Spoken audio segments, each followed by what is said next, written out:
तुम्हारा वॉइस खत्म हो गया, नरेशन खत्म हो गया। आज हम नया चैप्टर चल रहे हैं, रीऑर्डरिंग। रीऑर्डरिंग का अर्थ होता है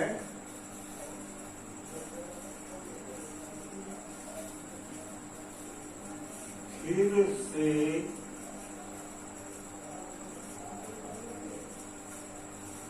क्रमबद्ध करना।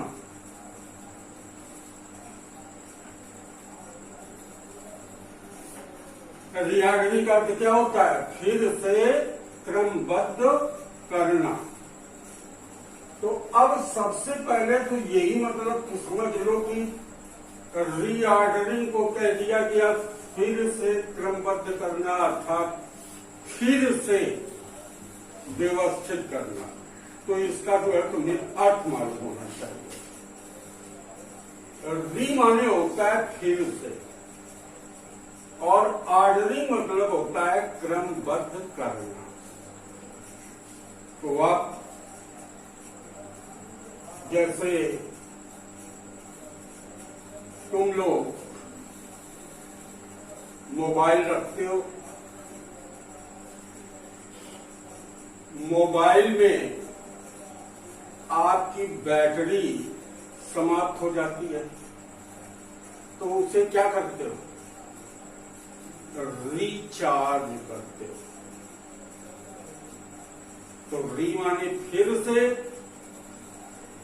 और चार्ज माने चार्ज करना, यानी फिर से चार्ज करते हो। पेन है तुम्हारा, उसमें स्याही खत्म हो जाती है, तो स्याही को फिर से क्या करते हो? रीफिल, फिर से स्याही भरते हो।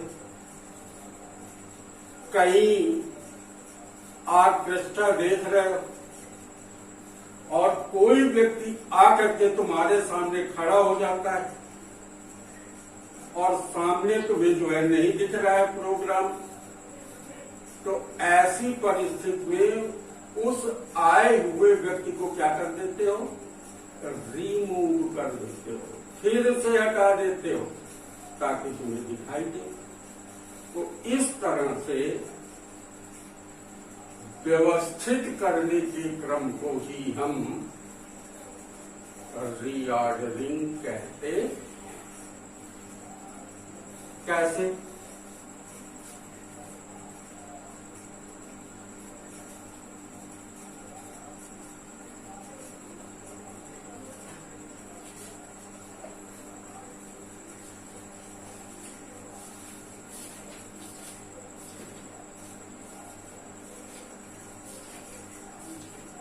अब तुमसे कोई पूछे कि ये क्या लिखा है, तो क्या आप बता पाओगे कि क्या लिखा है? नहीं बता पाओगे। इसके लिए तुमको क्या करना पड़ेगा? रीऑर्डरिंग करना पड़ेगा, इसे फिर से व्यवस्थित करना पड़ेगा, इसे फिर से क्रमबद्ध करना पड़ेगा। जब फिर से आप इसे क्रमबद्ध कर देंगे तो हो जाएगा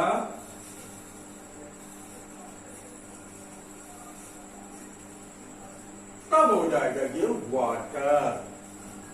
तब ये क्या हो जाएगा? वाटर। तो अब ये वाटर हो गया। क्यों? क्योंकि तुमने रीऑर्डरिंग कर दी, तुमने क्रमबद्ध कर दिया। तो इसी क्रम को कहते हैं रीऑर्डरिंग। अब तुम्हारे कोर्स में ये शब्दों की रीऑर्डरिंग नहीं है,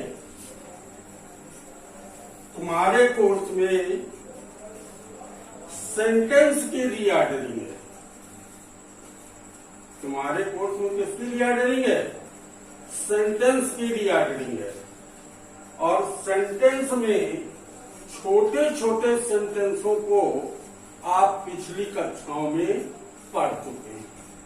अब मेन जो तुम्हारे कोर्स की बात है, उसका मैं सब्जेक्ट के बारे में पढ़ाने जा रहा हूं। कैसे? देखिए, रीऑर्डरिंग है तो रीऑर्डरिंग के पहले देख लीजिए कितने भाग होते हैं। 2 भाग होते हैं। रीऑर्डरिंग के कितने भाग होते हैं? 2 भाग होते हैं। एक होता है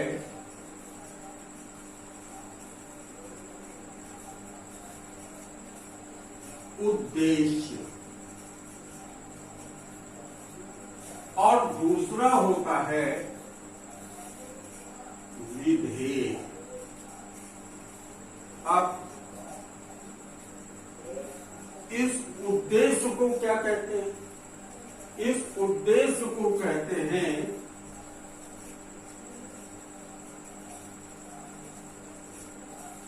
सब्जेक्ट, और इस विधेय को क्या कहते हैं? इसको कहते हैं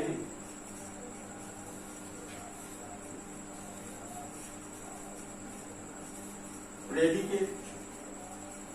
उद्देश्य हो गया आपका सब्जेक्ट और विधेय हो गया आपका प्रेडिकेट। अब तुम्हारे सामने समस्या ये है कि उद्देश्य किसे कहा जाए, सब्जेक्ट किसे कहा जाए। तो सबसे अच्छी पहचान ये है कि जिसके विषय में कहा जाए, जिसके विषय में कहा जाए उसे जो है सब्जेक्ट कहते हैं। उसे क्या कहते हैं? सब्जेक्ट कहते हैं। और प्रेडिकेट किसे कहते हैं?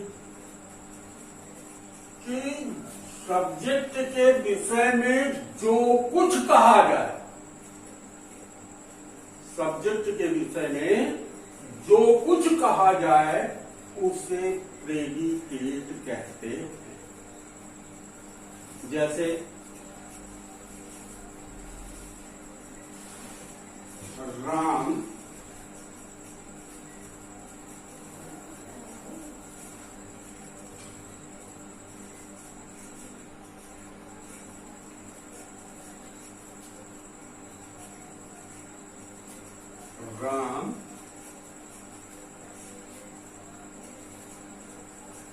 brings a pen.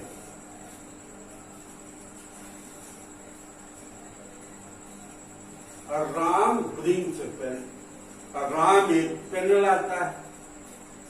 तो राम एक पेन लाता है। तो अब अगर तुमसे कहा जाए कि कौन लाता है, तो तुम्हें उद्देश्य या सब्जेक्ट मिल जाएगा, राम लाता है।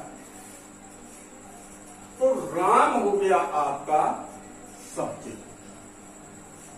और दूसरी बात हमने बताई, जो कुछ लाता है वो होता है प्रेडिकेट, या जो कुछ करता है, जो कुछ लाता है, जो कुछ कहा जाए वही प्रेडिकेट होता है। तो राम के विषय में कहा जाता है कि एक पेन लाता है। तो ये हो गया आपका प्रेडिकेट। और राम क्या हो गया आपका सब्जेक्ट। यही आपको पढ़ना है कि रीऑर्डरिंग किस तरह से करें। तो इस तरह से आपको पता चल गया कि किसी सेंटेंस के कितने भाग होते हैं? 2 भाग होते हैं। एक होता है सब्जेक्ट और दूसरा होता है प्रेडिकेट। तो अब देखिए कि सब्जेक्ट के कौन कौन से भाग होते हैं, वो मैं आपको बता देता हूं।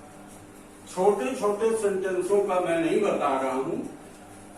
तुमको जो कोर्स में है, जिस तरह का सेंटेंस आता है उसी का चार्ट में बता रहा हूं। तो देखिए, पहले सब्जेक्ट के भाग देख लीजिए।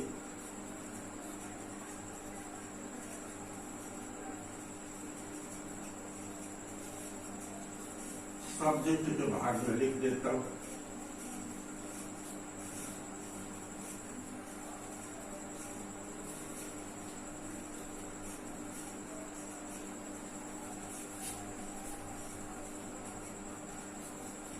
सब्जेक्ट में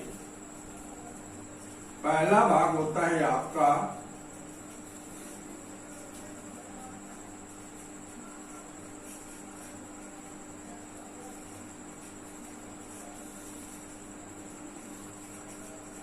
डिटर्मिनर्स। पहला भाग आपका हो गया डिटर्मिनर्स।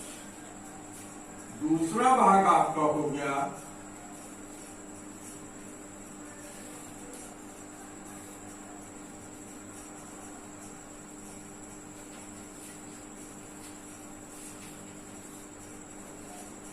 एडजेक्टिव। तीसरा भाग हो गया आपका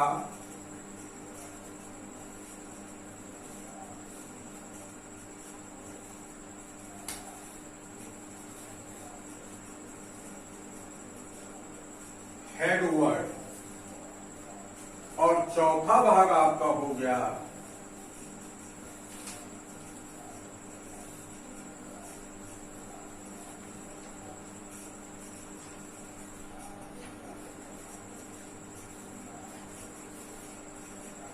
एडजेक्टिवल फ्रेज।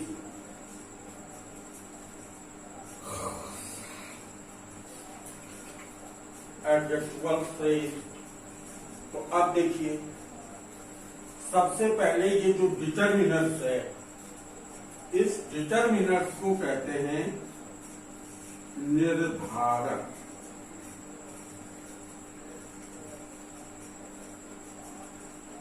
निर्धारण करने वाला। एडजेक्टिव को आप लोग जानते ही हैं,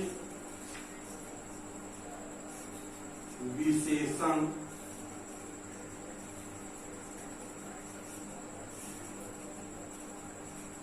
हेडवर्ड, हेडवर्ड को कहते हैं मुख्य शब्द। और एडजेक्टिवल फ्रेज इसको कहते हैं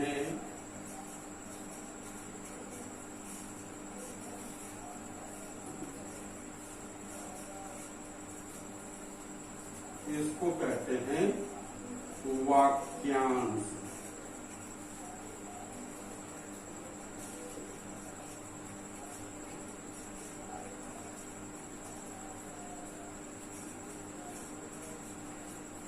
और इसमें थोड़ा सा जोड़ लो, विशेषता बताने वाला।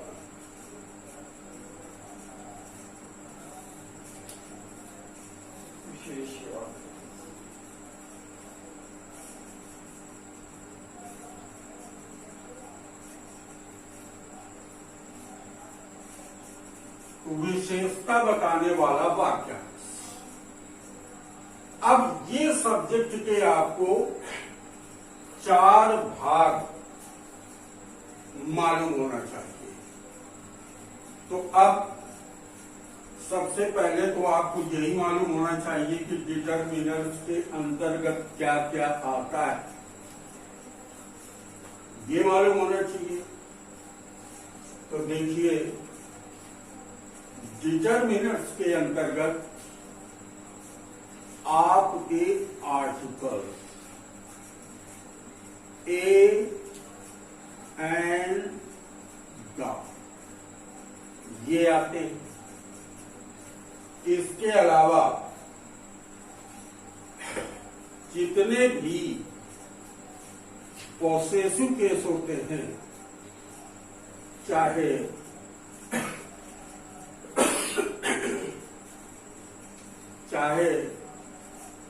माई हो,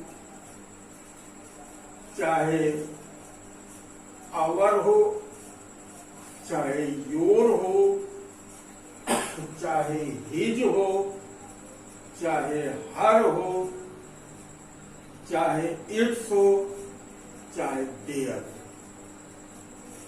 ये सारे के सारे पॉजिटिव केस जो है डिटरमिनर्स के अंतर्गत आ। इसके अलावा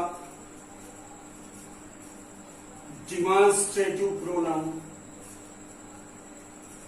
और डिमॉन्स्ट्रेटिव प्रोनाउन में क्या क्या आता है? जैसे दिस है, दैट है, दीज है, दोड, ये हो गया। तो ये सारी की सारी चीजें डिटरमिनर से अंतर्गत आती हैं। अब हमने बताया कि आर्टिकल ए एंड द आता है इसके अंतर्गत। तो आर्टिकल तो आप लोगों ने पढ़ा ही होगा। चलो थोड़ा थोड़ा सा हम प्रकाश इसमें डाल देते, ध्यान देना। आर्टिकल तुम्हारे दो प्रकार के होते हैं। एक होता है इंडेफिनिट आर्टिकल और दूसरा होता है डेफिनिट आर्टिकल। इंडेफिनिट आर्टिकल के अंतर्गत तुम्हारे दो आते हैं। एक आता है ए और एक आता है एन। और डेफिनिट आर्टिकल के अंतर्गत आता है द। डेफिनिट आर्टिकल के अंतर्गत क्या आता है? द। अब आप लोग जानते ही हैं कि ए का प्रयोग कहां किया जाता है, कहां डिटरमिनर के रूप में प्रयोग होगा। पहले तो यही तुमको मालूम होना चाहिए कि ए का प्रयोग होता कहां है, किस जगह पर आप ए का प्रयोग करें। तो ध्यान देना भाई हमारी बात पर। यदि किसी शब्द का पहला अक्षर कॉन्सोनेंट हो और वह कॉन्सोनेंट की ही ध्वनि करे, तो हम उसके पहले ए का प्रयोग करते हैं। सीधी सी बात है कि किसी शब्द का अगर पहला अक्षर कॉन्सोनेंट से प्रारंभ होता है और उसकी ध्वनि भी कॉन्सोनेंट जैसी होती है, तो उसके पहले हम ए का प्रयोग करते हैं। अब कॉन्सोनेंट क्या है भाई? तो वावेल को छोड़ करके जो ए ई आई ओ यू होता है उसको हम छोड़ दें, तो शेष जितने अक्षर बचते हैं अल्फाबेट में, जितने लेटर बचते हैं वो सारे के सारे कॉन्सोनेंट हैं। तो देख लीजिए, मान लो जहां पर लिखा है बॉय, तो इस बॉय शब्द का पहला अक्षर क्या हुआ? बी। बी क्या है? कॉन्सोनेंट। ध्वनि कैसी कर रहा है? कॉन्सोनेंट जैसी। इसलिए इसके पहले लग जाएगा ए बॉय। कैट, पहला अक्षर कॉन्सोनेंट, ध्वनि कॉन्सोनेंट, क्या आर्टिकल आ जाएगा? ए। समझ में आ गई बात? अच्छा, अब दूसरे नियम पर आते हैं। यदि किसी शब्द का पहला अक्षर वावेल है, ध्यान देना हमारी बात। यदि किसी शब्द का पहला अक्षर वावेल है और वह ध्वनि कॉन्सोनेंट की करता है, तो उसके पहले हम ए आर्टिकल का प्रयोग करेंगे। है तो वो वावेल, लेकिन ध्वनि किसकी कर रहा है? कॉन्सोनेंट की। इसलिए उसके पहले क्या आ जाएगा? ए, जैसे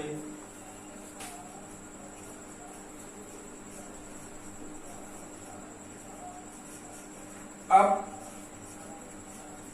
यू का उच्चारण वैसे होता है आ या उ,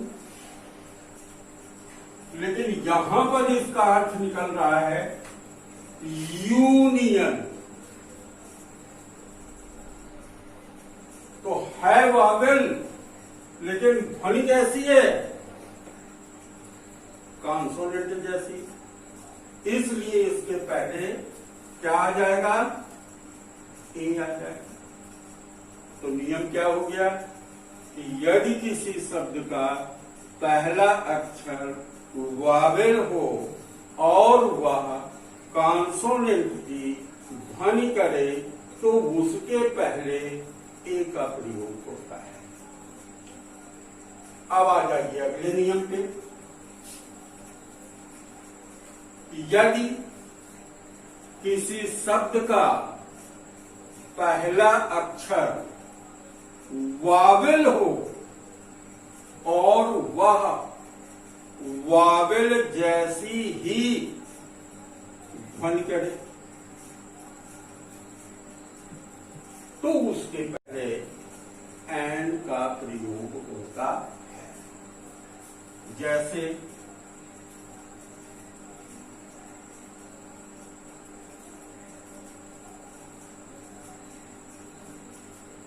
इंक पॉट है, आई क्या है? वावेल है। ध्वनि कैसी है? वावेल जैसी है। तो अब इसके पहले हम क्या लगा देंगे? कौन सा आर्टिकल लगा देंगे? एन लगा देंगे। ऑरेंज है, पहला अक्षर क्या गया? उ। ध्वनि कैसी है? वावेल जैसी। तो उसके पहले क्या लगा देंगे? एन। तो क्या हो जाएगा? N orange. क्या हो जाएगा? N orange. एलिफेंट है, क्या लगा देंगे? एन। क्यों लगा देंगे? क्योंकि उसका पहला अक्षर वावेल जैसा है और वावेल जैसी ध्वनि। वावेल है और वावेल जैसी ध्वनि। अच्छा, अब आ जाइए अगले नियम पे। अगर किसी शब्द का पहला अक्षर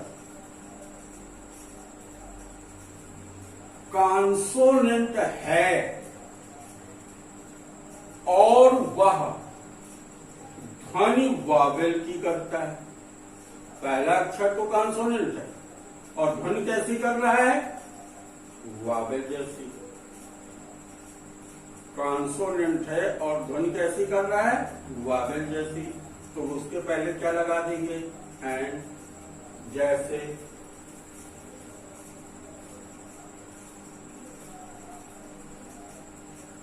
एक्स से वैसे उच्चारण होता है हा, लेकिन इसको हम हावर नहीं बोलते, इसको हम क्या बुलाते हैं? आवर।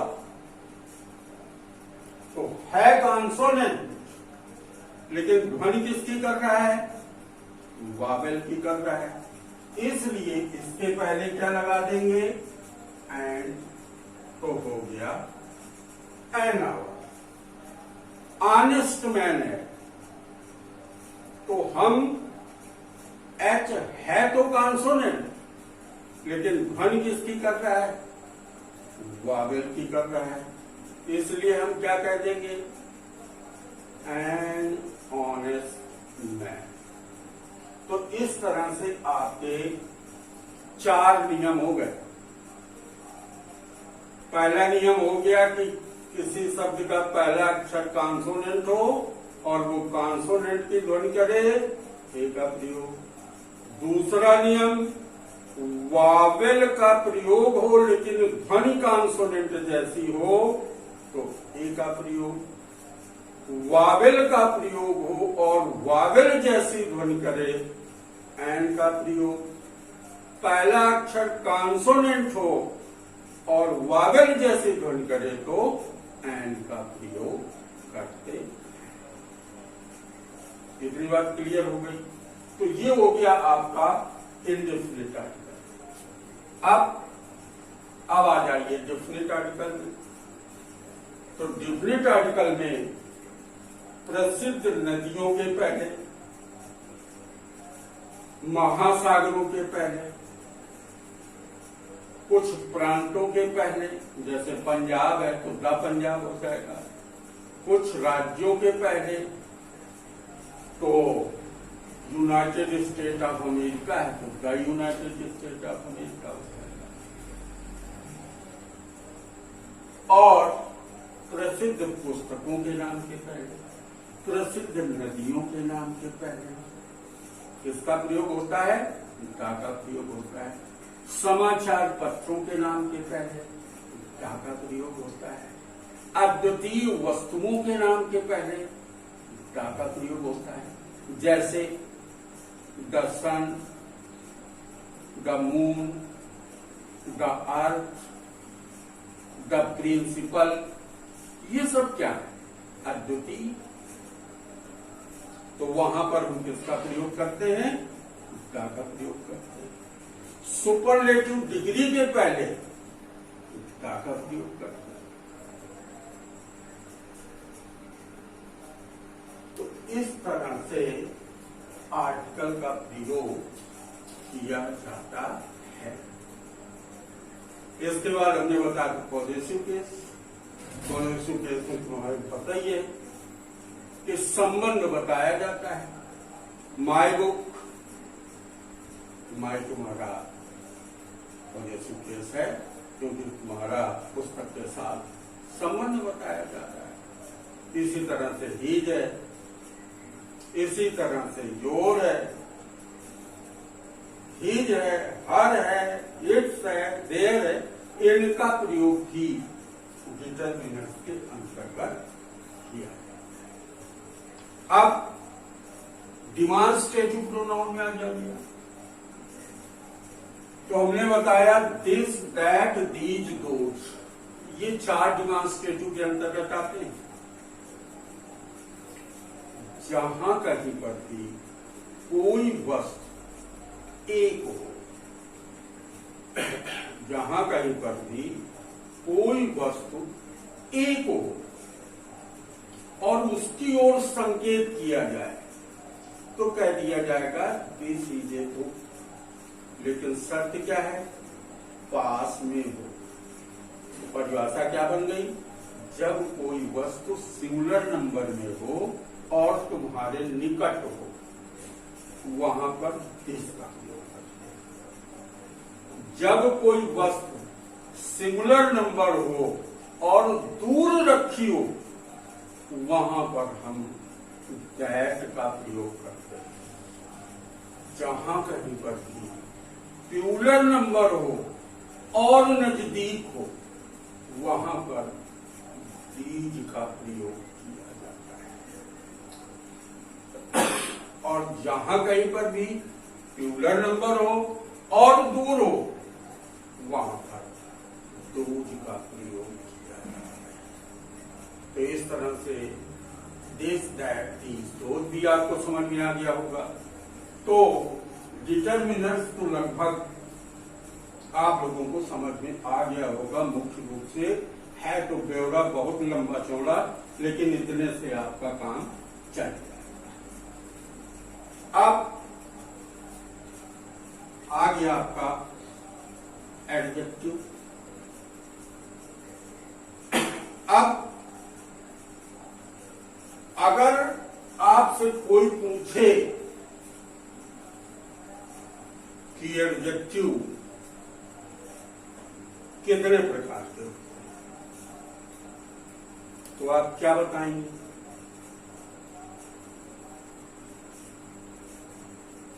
एडजेक्टिव दो प्रकार के होते हैं। कितने प्रकार के होते हैं? दो प्रकार के एडजेक्टिव होते हैं। एक होता है डिस्क्रिप्टिव एडजेक्टिव। कौन सा एडजेक्टिव? Descriptive adjective. और दूसरा होता है रिस्ट्रिक्टिव एडजेक्टिव। अब डिस्क्रिप्टिव एडजेक्टिव का मतलब क्या होता है? वर्णनात्मक विशेषण, अर्थात वह एडजेक्टिव जो किसी व्यक्ति या वस्तु का रूप, रंग, आकार, रूप, रंग बताता हो, उसे हम